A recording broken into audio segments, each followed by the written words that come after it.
ચાલો વિદ્યાર્થી મિત્રો, સરસ મજાના ટોપિકની સાથે આજે આગળ વધવા જઈ રહ્યા છીએ અને આજે તમારા સમક્ષ બીજા 3 વર્બ છે લઈને આવ્યું છું. ક્યાં તો કે હેલ્પિંગ વર્બ, જે ક્યાં છે તો કે હેવ છે, હેઝ છે અને હેડ.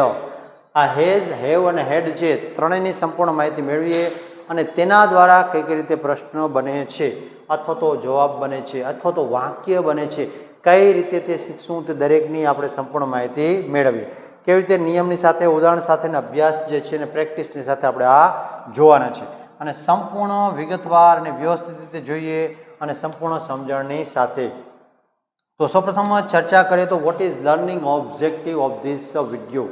આ વિડીયોની અંદર શીખવા માટેના મુદ્દાઓ કયા કયા છે તો જોજો. અહીંયા આપણી સમક્ષ આપ્યું છે કે after watching this video students will be learn. આ વિડીયો જોયા પછી વિદ્યાર્થીઓ શું શીખશે તો તે શીખી જશે difference between has, have and had. આ ત્રણે વર્ડ જે છે તેના વચ્ચે શું તફાવત છે તેની સમજૂતી મળી જવાની છે. પછી પ્રેઝન્ટ પરફેક્ટ ટેન્સ અને પાસ્ટ પરફેક્ટ ટેન્સ, આ બંને પૂર્ણકાળ જે છે તેની વિગતવાર ચર્ચા પણ તમને અહીંયા મળવાની છે. નેગેટિવ સેન્ટેન્સ છે કઈ રીતે બને છે તેની ચર્ચા, ઇન્ટ્રોગેટિવ છે તે કઈ રીતે બને છે, પછી પ્રેક્ટિસ ક્વેશ્ચન્સ પણ તમારા માટે લઈને હું આવ્યો છું. તો આજના વિડીયોને સરસ રીતે માણશો અને એકદમ મસ્ત રીતે જાણશો. ચાલો થઈ જાઓ તૈયાર અને અપ ટુ ડેટ પહેલેથી છેલ્લે સુધી આ વિડીયો છે તેને માણવાનો છે. જોઈએ વોટ આર હેલ્પિંગ વર્બ્સ. તો આ હેલ્પિંગ વર્બ છે શું? તો હેલ્પિંગ વર્બ છે તે વાક્યને પૂર્ણ કરવામાં મદદરૂપ કરે છે. જો અહીંયા શું કહે છે, helping verb helps the main verb to make a complete sentence. મુખ્ય વાક્ય મુખ્ય ક્રિયાપદને મદદરૂપ થાય છે વાક્ય પૂર્ણ કરવામાં. બરાબર. તો અહીંયા શું કે એક્ઝામ્પલ જોઈએ, પ્રેઝન્ટ પરફેક્ટ ટેન્સ છે અને પાસ્ટ પરફેક્ટના બંનેની ચર્ચા કરવાની છે. શું કહે છે, some time they also show possession. બરાબર. સંબંધક તરીકે પણ તે વપરાય છે, તેની પણ આજે વિગતે ચર્ચા કરીશું. બરાબર. તો આ દરેક બાબત જે છે તે જોઈએ અને પરફેક્ટ તેની વિશે ચર્ચા કરીએ. બરાબર. ચાલો જુઓ જોઈએ.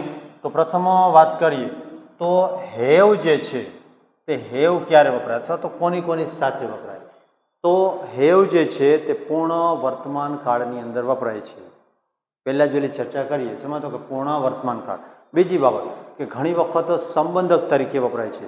આપણે કહીએ કે મારી પાસે પેન છે તો આપણે શું કહીશું કે આઈ હેવ અ પેન. તો આ હેવ જે છે આ બંને વચ્ચે સંબંધકનું કાર્ય કરે છે. શું કરે છે તો કે આ બંનેને જોડે છે એકબીજાની સાથે. તો આ રીતે આ બંનેને ઉપયોગી જોડવા માટે ઉપયોગી બને છે. બરાબર. તો આ સંબંધક તરીકે. અને બીજું કે પૂર્ણ વર્તમાન કાળની અંદર કઈ રીતે વપરાય છે તેના એકાદ બે એક્ઝામ્પલની ચર્ચા કરીએ તો ખ્યાલ આવે. જોઈએ તો શું કહે છે, આઈ હેવ ઇટન.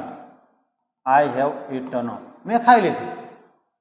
તો અહીંયા મારા દ્વારા ખવાઈ ગયું છે તો મેં ખાઈ લીધું છે એવું અર્થમાં વપરાય છે. પછી શું આવશે કે we have gone. We have gone, અમે ગયા એ રીતે. તો આ રીતે કોઈ પણ આ શબ્દ જે છે તે બધાની સાથે આ જ પ્રમાણે શું તો કે કરતા પછી હેવ અને ક્રિયાપદનું V3 એટલે કે ભૂતકૃદંત રૂપ લઈ લે એટલે આ શું બની જાય, પૂર્ણ વર્તમાન કાળ. બરાબર. અને એ જ પ્રમાણે હેઝ કેની સાથે વપરાય છે એની વાત કરીએ તો જોજો અહીં તો કે આ હેઝ જે છે તેની વાત આવી. તો હેઝ કઈ જગ્યાએ વપરાય છે તો કે હેઝ, હી, સી અને ઇટ અથવા સિંગ્યુલર નાઉન કોઈ પણ એક વચનનું નામ હોય તો તેની સાથે શું વપરાય છે, હેઝ વપરાય છે. જુઓ જો અહીં એક્ઝામ્પલ લઈએ એટલે ખ્યાલ આવે. તો આપણે કહીએ કે he has passed. He has passed the exam. તે એક્ઝામ પાસ થઈ ગયો. બરાબર. તો આ પૂર્ણ વર્તમાન કાળની ચર્ચા છે. કોઈ પણ નામ લેવાની છૂટ, હીની જગ્યાએ સી અથવા ઇટ પણ લઈ શકો છો. માની લો કે નામ છે, એકાદું નામ લઈએ. આપણે કહીએ કે ચમન. શું કહીશું અહીંયા, ચમન હેઝ શું કાર્ય કરશે તો કે પ્લે. તો આપણે કહીએ Chaman has played game. Chaman has played game. Chaman હમણાં જ રમત રમ્યો. અત્યારે રમ્યો. આ રીતે. તો આ પ્રમાણે તમે જુઓ છો કે હેઝ જે છે તે કેની સાથે તો કે ત્રીજો પુરુષ એક વચન અને કોઈ પણ એક વચનના નામની સાથે આ વપરાય છે. ચાલો એના પછી વાત કરીએ હેડની. તો હેડ જે છે તે પણ તે જ રીતે છે, પણ શું કીધું? With all subject for past, બધા જ કર્તા માટે હેડ વપરાય છે. અહીંયા હેવ અને હેઝ જેવું કન્ફ્યુઝન નથી, બંનેમાં શું છે તો કે સમાન રીતે વપરાતું જોવા મળશે. તો જોજો અહીંયા એનું એક્ઝામ્પલ લઈએ એટલે ખ્યાલ આવશે. આપણે કહીએ કે ધે હેડ, બરાબર, શું કહીશું? They had completed their work. તો જોજો અહીંયા શું વપરાયું છે? હેડ. માની લો કે અહીંયા ધ્યેય છે કરતા, એની જગ્યાએ કરતા તરીકે આપણે લઈએ કે લાયન હેડ કિલ્ડ, શું કહીશું? લાયન હેડ કિલ્ડ અ ડિયર. બરાબર. તો આ રીતે તમે જુઓ છો કે કરતા કોઈ પણ હોય, દરેક જગ્યાએ વપરાશે શું? સહાયકારક ક્રિયાપદ તરીકે તો કે હેડ જ વપરાશે. બરાબર. તો આ તેની ખાસિયત છે. અને આગળની ચર્ચા કરીએ, જોઈએ તેની વાક્ય રચના. બરાબર. તો સૌપ્રથમ પ્રેઝન્ટ ટેન્સ અને પાસ્ટ. કયો ટેન્સ છે? તો કે પ્રેઝન્ટ પરફેક્ટ ટેન્સ અને પાસ્ટ પરફેક્ટ ટેન્સ. આ બંને કાળની વિગતો જોઈએ. તો અહીંયા આપણને વાક્ય રચના કીધી છે કઈ? તો કે એસર્ટિવ, હકાર વાક્ય રચના. તો એની વાક્ય રચના શું થશે? તો કે સૌપ્રથમ થશે કર્તા, પછી આવે હેવ અથવા હેજ, પછી શું આવે છે અહીંયા? તો કે ક્રિયાપદનું કયું રૂપ વપરાય છે? તો કે ભૂત કૃદંત, પ્લસ આવે છે કર્મ, અને પછી આવે અન્ય શબ્દ, અને છેલ્લે, બરાબર, આટલું જ છે. છેલ્લે ખાઈને પૂર્ણ વિરામ. બરાબર. આ રીતે તમે જુઓ છો કે કઈ રીતે આ વાક્ય રચના બને છે.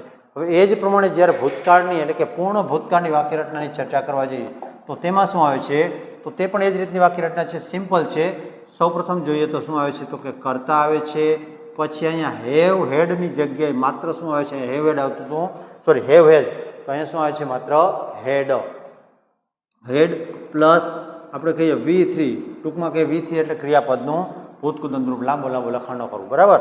તો કર્તા had plus V3 plus object એટલે કે કર્મ પ્લસ અધર વર્ડ એટલે કે અન્ય શબ્દ. આ રીતે વાક્ય રચના બને છે. તો જો આનું એક્ઝામ્પલ એકાદ લઈએ એટલે ખ્યાલ આવશે આપણને કે કઈ રીતે વાક્ય રચના છે તે બને છે અને એનો વાક્ય બને છે. તો શું કહીશું આપણે કે કર્તા તરીકે આપણે લઈએ કે માય બ્રધર. તો બ્રધરની સાથે હેવ આવે કે હેઝ આવે? બ્રધરની સાથે આવશે હેઝ. શા માટે? તો કે ત્રીજો પુરુષ છે, કોઈ હેવ આવશે નહીં. તો શું કહીશું આપણે? My brother has. શું કામ કરે છે? તો કે કોઈ પણ કાર્ય કરીએ આપણે કે રિટર્ન. શું કહીશું? My brother has return a poem. મારા ભાઈએ કવિતા લખી. આ પ્રમાણે. હવે અહીંયા માય બ્રધર છે એની જગ્યાએ આપણે લઈએ કે સ્ટુડન્ટ્સ. શું કહીએ? બહુવચન લઈ લઈએ. તો સ્ટુડન્ટ્સ તેની સાથે શું આવશે? તો કે have. Students have return. Students have return an essay. બરાબર. વિદ્યાર્થીએ શું લખ્યું? એસે લખ્યો છે. આ પ્રમાણે. હવે એ જ પ્રમાણે જોઈએ અને એની ચર્ચા આગળથી વધારીએ તો જુઓ અહીંયા પૂર્ણ ભૂતકાળ એટલે કે પાસ્ટ પરફેક્ટ ટેન્સની વાક્ય રચનાની ચર્ચા કરીએ તો અહીંયા શું કહીશું કે અહીંયા કહીએ કે માય સિસ્ટર હેડ કુકડ. શું કીધું? Cooked food. આ પ્રમાણે. બરાબર. ત્યાર પછી બીજું એક લઈએ તો શું કહીશું કે ધે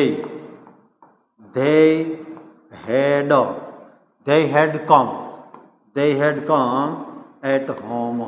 બરાબર.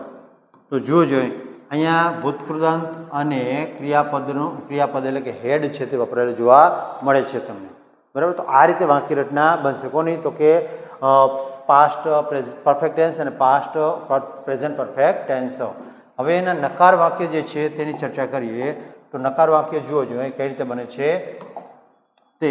તો તેની વાક્ય રચનાની સિમ્પલ તેની વાત કરીએ તો સૌપ્રથમ આવે છે કર્તા પ્લસ હેવ અથવા હેઝ.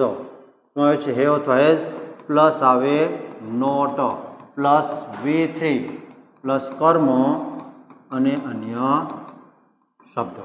બરાબર. તો આ રીતે તમને વાક્ય રચના નેગેટિવની બનશે. અને હવે જે આપણે વાત કરીએ કે વર્તમાન કાળની સાથે સાથે પૂર્ણ ભૂતકાળની વાત. તો પૂર્ણ ભૂતકાળની વાક્ય રચના શું થશે? તો કે સૌપ્રથમ આવે કર્તા અને તેની સાથે શું આવશે? તો કે હેડ. કર્તા plus had plus not plus V3 લઈએ. શું લઈએ આપણે? અહીંયા V3 પ્લસ કર્મ અને છેલ્લે આવે અન્ય શબ્દો. બરાબર. તો આ રીતે વાક્ય રચના બને. એક એક્ઝામ્પલ લઈને જોઈએ એટલે એ પણ ખ્યાલ આવે કે ભાઈ આ એક્ઝામ્પલ લઈ અને વાક્ય કઈ રીતે બને છે. ચાલો, કર્તા તરીકે શું લઈશું? આપણે લઈએ કે સી. પછી સી ની સાથે શું આવે? તો કે હેઝ. She has. પછી આપણે શું કહીએ? તો કે she has made. She has મેડ. શું કાર્ય કરે છે? શું બનાવે છે? સી હેડ મેડ સમોસા. સમોસા. બરાબર. તે સમોસા બનાવ્યા તેણીએ. પછી સી ની જગ્યાએ આપણે શું લઈશું? આપણે તો કે ધેય. તો ધેયની સાથે શું આવે? Have. They have made. They have made many item. Many items. તેઓએ ઘણી બધી આઇટમ્સ બનાવી, ઘણી બધી વસ્તુઓ બનાવી. આ પ્રમાણે હવે આ વાક્ય જે છે તેને નકારમાં એટલે કે વાક્ય રચના છે એનું આપણે વાક્ય લઈએ. તો જુઓ જોઈએ, કર્તા તરીકે શું લઈએ આપણે? તો કે વી. વીની સાથે આવે had. We had not reached. We have not reached on time. On time. અમે સમયસર પહોંચ્યા ન હતા. જુઓ આ પ્રમાણે વાક્ય તમને જોવા મળશે. તો આ છે આપણા કયા? તો કે નેગેટિવ સેન્ટેન્સ. અને હવે આ જ પ્રમાણે આપણે વાક્ય રચના જોઈએ તો કેની વાક્ય રચના છે તેનો અભ્યાસ કરશું. તો તે વાક્ય રચના છે ઇન્ટ્રોગેટિવ. ઇન્ટ્રોગેટિવ વાક્ય રચના છે આ બંનેની ચર્ચા કરીએ અને જોઈએ.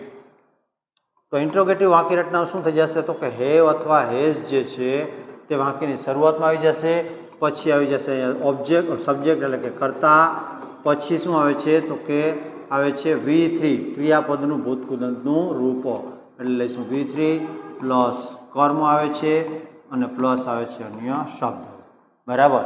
એ જ પ્રમાણે આની વાક્ય રચનાની વાત કરીએ પૂર્ણ ભૂતકાળના વાક્યની. તો તે વાક્ય રચના શું છે? તો કે શું થશે? તો કે હેડ.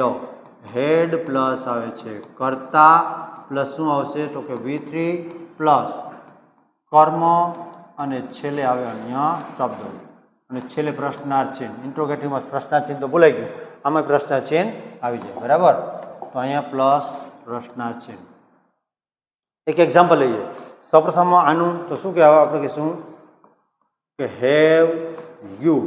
હેવ યુ શું તમે? હેવ યુ કે શું કહીશું? કાર્ય કરાવશું આપણે. Have you do. ડુ એટલે કે done. Have you done your work. શું તમે તમારું કાર્ય પૂર્ણ કર્યું? આ પ્રમાણે. પછી હેવની સાથે બીજા સહાયકારક ક્રિયાપદ હેઝની પણ ચર્ચા કરી લઈએ. તો તેનું આપણે શું કહીશું? Has C prepared. Has C prepared. Prepared food. શું તેણીએ ખોરાક તૈયાર કર્યો છે એટલે કે રસોઈ તૈયાર કરી છે. આ પ્રમાણે. અને હવે સાદા ભૂતકાળ એટલે કે પૂર્ણ ભૂતકાળની પૂર્ણ ભૂતકાળની વાક્ય રચનાની સાથે એક્ઝામ્પલ જોઈએ. તો શું થશે? હેડ. હેડ ધે મેટ માય ફ્રેન્ડ. શું તેઓ મારા મિત્રને મળ્યા છે?